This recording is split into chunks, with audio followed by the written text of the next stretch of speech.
still in the future. Thank you. Thank you. Congratulations, Christoph. In terms of that win and the comeback, is that one of the best wins of your career on the big stage? Maybe. From this comeback is one of the best of my career, for sure. It's a world championship, so most important. But I remember the better comeback, but it wasn't world championship. So maybe this comeback is the finest for me, the biggest thing. And how pleasing was it to play as well as you did? You know, as well as Wesley played as well. So you both played to a really good standard. How pleasing is that for you? Yeah, we both play really good. I expect that Wesley will play good, so I knew I must play my A game, and I play my A game. It was almost 100. It is my A game. Of course, I can play also 100 plus and many times, but around 100 is A game. And what do you need to do now in order to focus on this next game? And what will you do in between? I will prepare the same, like to this match, like every match. Now I need a little relax. I will have, because next match will be in I don't know, 2 or 3 days. I have 3 days break, so a little relax, of course, a practice, and I will prepare for the next match. Thank you.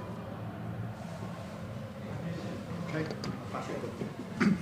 Congratulations, Christoph.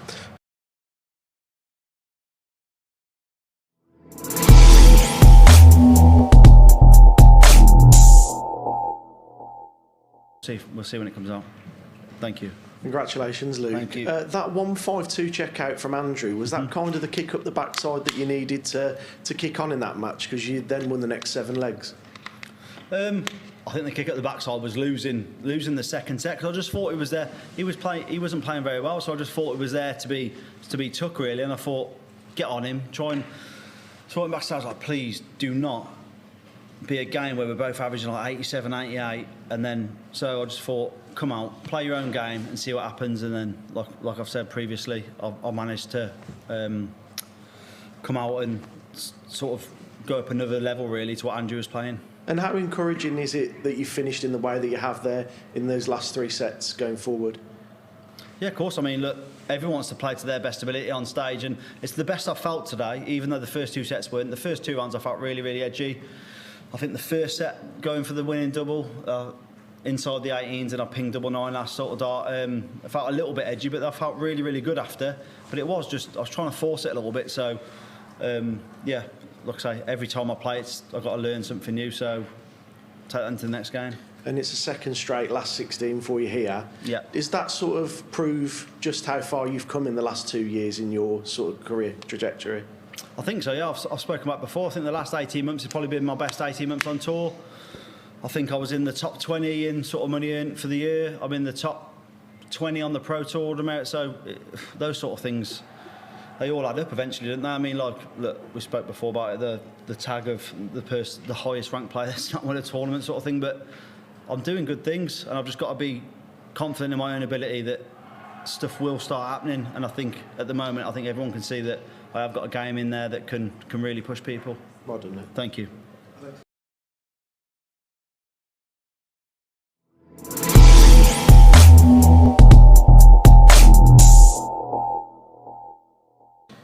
Congratulations, Jonny. After beating Adam Lipscomb, you said you're going to go home and practice your doubles.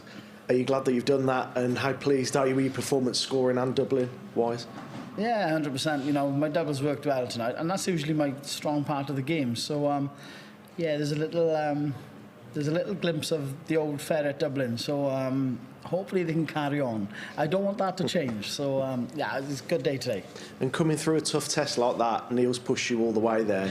How much will that shape you going forward in the rest of the tournament? How good is that for you? Well, it's a good mindset, isn't it? You know, like you say, I had a big break. I played a damn good player today, so you know, it's obviously confidence all the way. Dublin was good, scoring was good.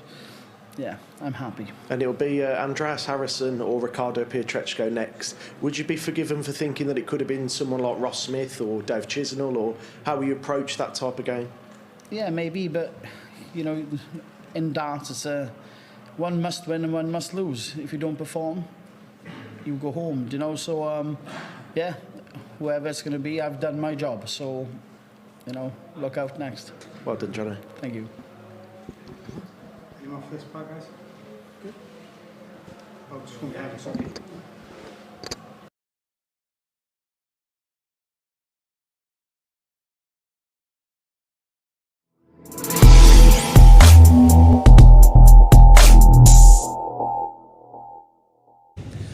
Hi all, Paul here for Darts World, returning after the Christmas break, and we've already had an afternoon session here at PALLY where we've seen the first 3 players go through to the last 16.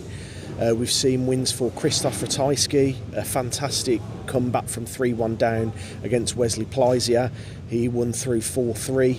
And then we had a good win for Luke Woodhouse, who powered it past Andrew Gilding in the end 4-1.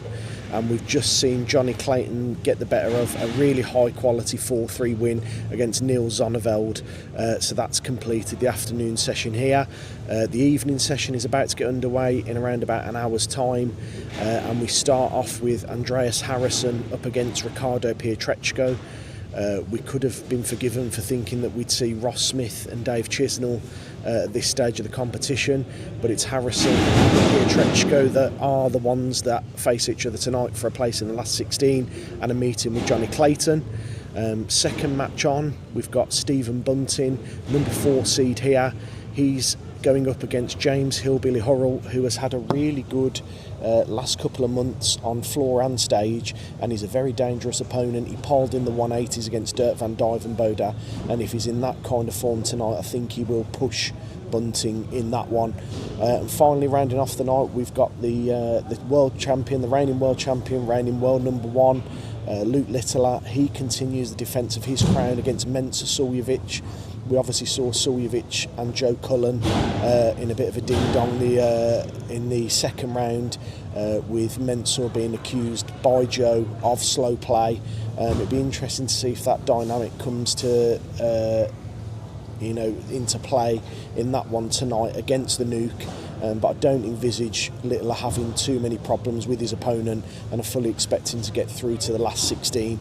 Coverage starts from 7 p.m. tonight on Sky Sports in the UK, and we'll be covering it all across our socials with the post-match press conferences and result updates, so make sure you follow us.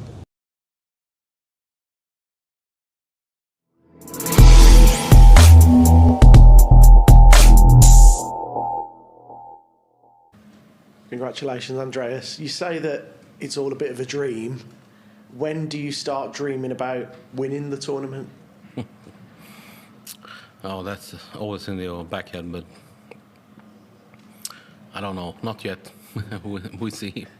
And as we said, you're potentially 1 win away from being, a tour card holder. Does that put extra pressure on you against Jonny? No, I don't think so. No, I'm just gonna go in and do my stuff, and hopefully I can play really good, and then we see. And what are your thoughts on Jonny? Oh, he's a lovely player. I used to share on him when I look at darts at home, and he seems like a lovely guy. So I haven't talked to him so much, but yeah. Congratulations. Thank you.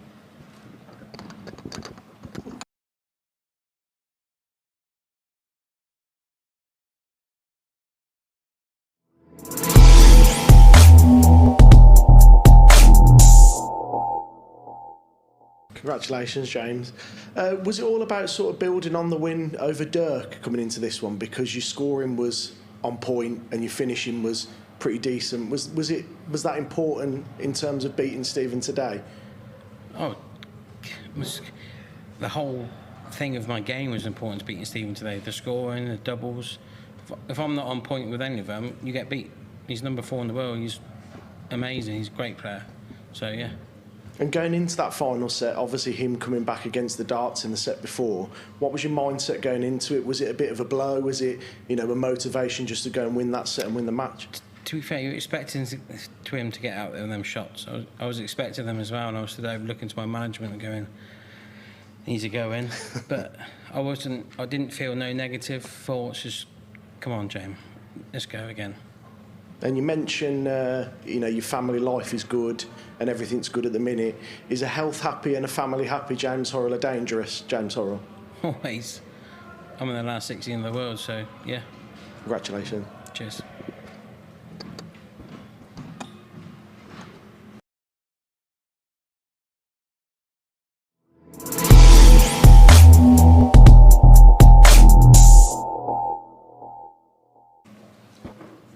Congratulations, Luke. Is that one of the most complete performances on that stage that you've put in?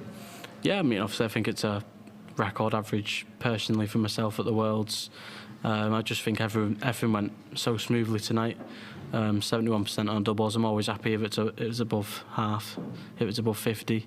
And obviously the scoring's there and the ton plus checkouts were there tonight. So as a whole, it was a good performance. And was it important to get stuck into Mensur early to sort of stop him from potentially, you know, doing what he, you know, was accused of doing against Joe? Yeah, I mean, always. I mean, before I get on stage, I say to myself, just get the first set under your belt, get that winning feeling. You know you can win a set. And that's all I want to do on that stage. 1-0 up, 2-0 up. But against Mensur, I had to really dig deep and get them early sets in. And Rob Cross or Damon Heta next. Is there any preference you prefer playing one or the other, or does it not matter to you? Yeah, I mean, obviously Rob's not playing the best of darts. Obviously he's got stuff going on at home. And obviously Damo, he's not been playing the best either. But obviously tomorrow they're playing each other. But I think they'll bring the best out of each other. They obviously need to perform well. But yeah, bring on any of them. Congratulations. Cheers.